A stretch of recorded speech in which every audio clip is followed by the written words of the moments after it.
I'm 78 years old, and this is not a bedtime story or a family speech. It's a confession. I taught my family to doubt their own eyes, and it kept me powerful inside this house.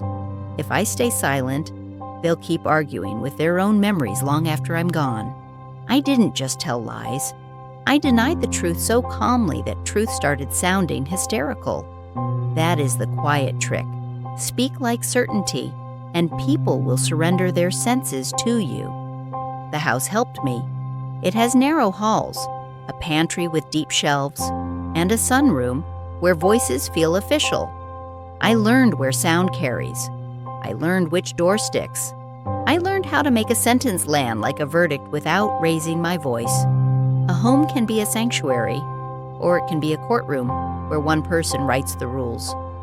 It began when my husband's work started failing, not with fireworks, with envelopes, with polite warnings, with the kind of pressure that makes you feel smaller every morning. I was terrified of becoming that woman whose family slips.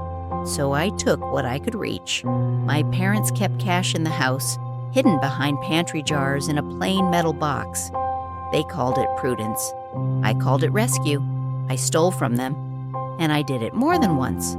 A lie told for protection still poisons the people you claim to protect. My sister, Ruth, noticed. She always did. She waited until we were alone and said, "The amount is changing." No shouting, no scene, just a fact. I could have admitted it. I could have asked for help, but I saw something in her face. The smallest fear that she might be wrong. That fear was an opening, and I stepped through it. I smiled and said, "Ruth, stop. You're seeing thieves because you want a villain." Confidence is a weapon when you aim it at someone who loves you. Ruth didn't back down. She started writing down amounts and where she found them.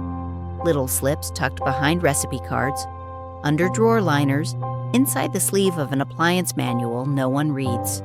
She wasn't being dramatic. She was building proof that didn't rely on memory. When trust cracks, people start collecting facts like they're lifeboats. I found the first note and felt a cold anger that embarrassed me. Not anger at my theft, anger that she was making my control visible. So I changed the stage. I swapped pantry labels. I moved jars.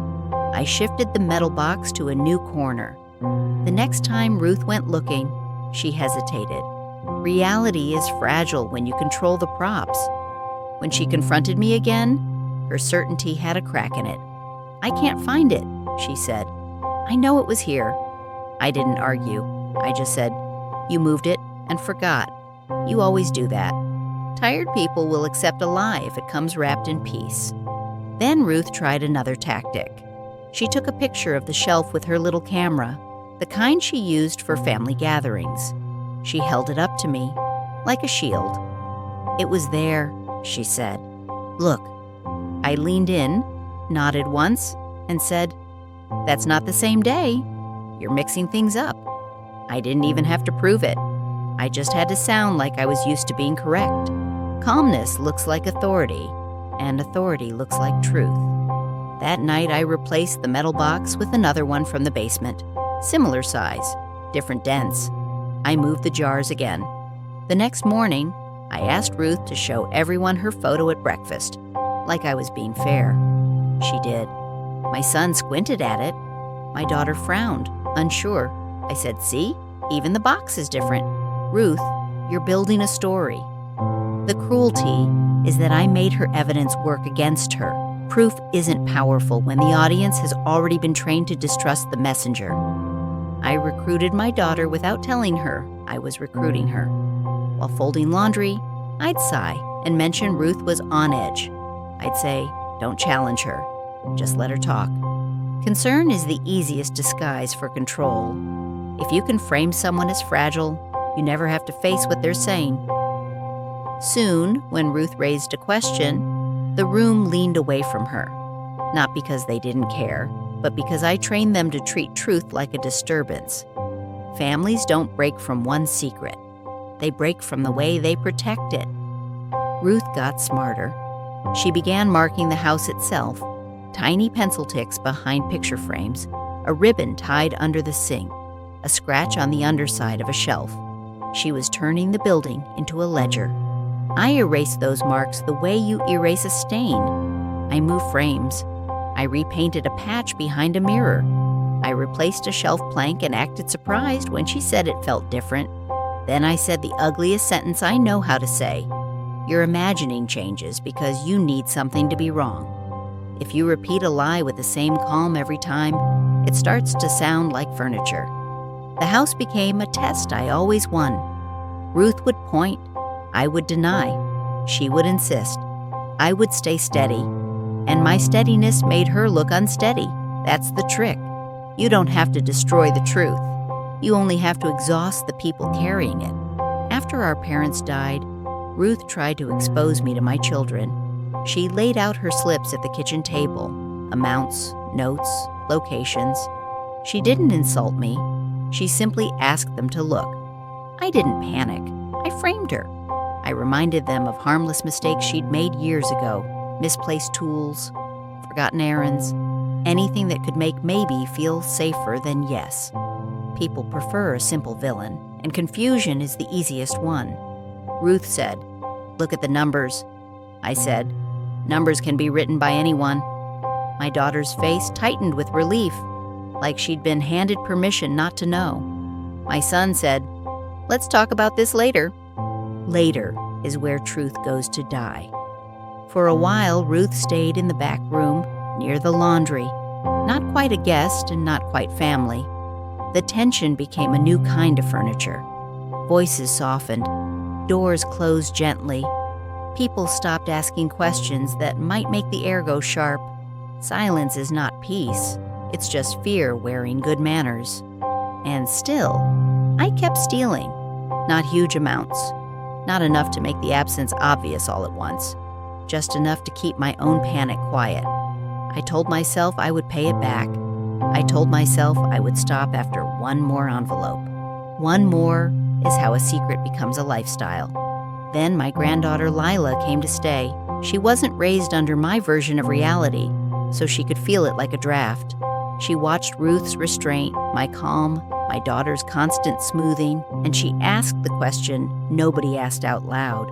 Why is everyone acting scared of a conversation? One afternoon, I found Lila in the pantry, fingers near the back shelf. She lifted the old manual and said she was looking for coupons. Too clever to be innocent. That night, I checked behind the manuals and found a small recorder wrapped in cloth. I listened to it alone. Ruth's voice was steady, sane, furious. She described the cash box, the missing amounts, the labels that moved, the marks that vanished.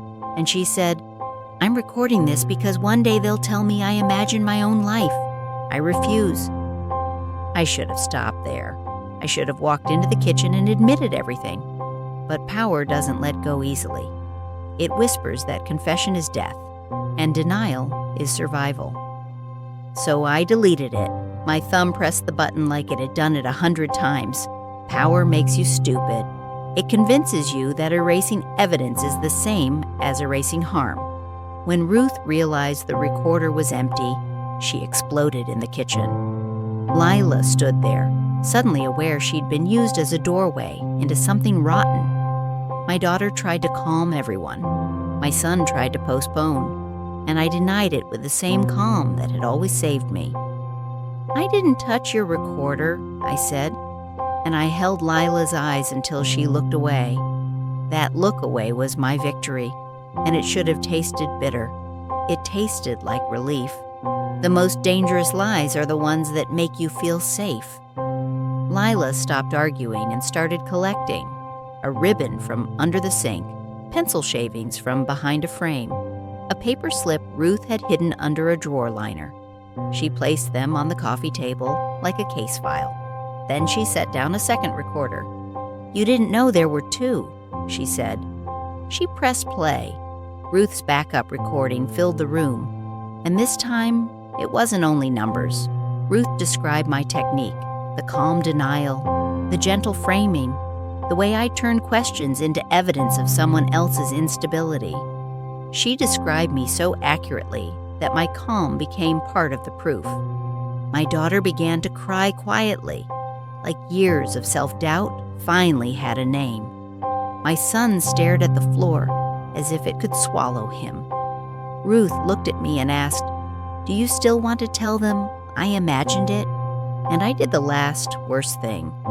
I tried to redirect the blame onto my son by inventing a private confession he never made. I said, "Tell them why you're so defensive. Tell them what you told me." Shame doesn't require guilt. It only requires accusation. My son turned toward me with a look I will never forget. Not rage, not hatred, confusion, like he was searching his own mind for a conversation that never happened, because I said it like it did. That is what I did to this family. I made them check themselves first. Ruth slammed her hand on the table. "Don't you dare," she said. Lila stepped forward and said, "Stop. This is exactly what she does. When a pattern gets named, it loses some of its magic." The room went quiet in a different way after that. Not the old hush of avoidance, the hush of realization. My daughter's eyes lifted to mine, and for the first time she wasn't looking for reassurance. She was looking for history. Later that night she asked me, very softly, "How many times did you do this to me?" Not the theft, the rewriting, the making her question herself. I wanted to say, never. I wanted my calm to rescue me one more time, but something in me finally understood the cost. Every time my daughter doubted herself, she was paying interest on my denial.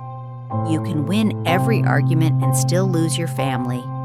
I told her the truth in pieces, about the envelopes, about the cash box, about how I kept taking because admitting failure felt worse than stealing.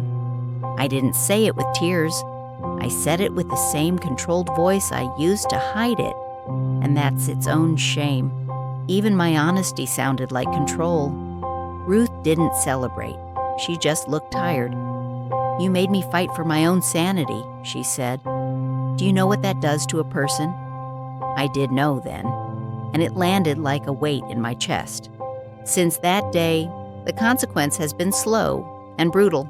My daughter checks her memories like she's verifying a receipt. My son second-guesses his motives as if he's capable of crimes he never committed. Ruth speaks like someone who has had to defend reality for too long. And Lila writes things down in plain sight, a visible ledger of truth because she learned what this family learned too late. So here is the clean confession. Without excuses, I stole from my parents. I denied it. I watched my sister break herself, trying to prove what she already knew. I trained my children to doubt their senses because my calm sounded cleaner than their questions. And when evidence finally appeared, I tried to sacrifice my son's reputation to protect my image. Calm is not proof. Love is not a license to control. If you have to distort reality to keep your role, you don't have a family. You have an audience. And there is one more thing in this house that I have denied even to myself, and it's still hidden where only I know to look.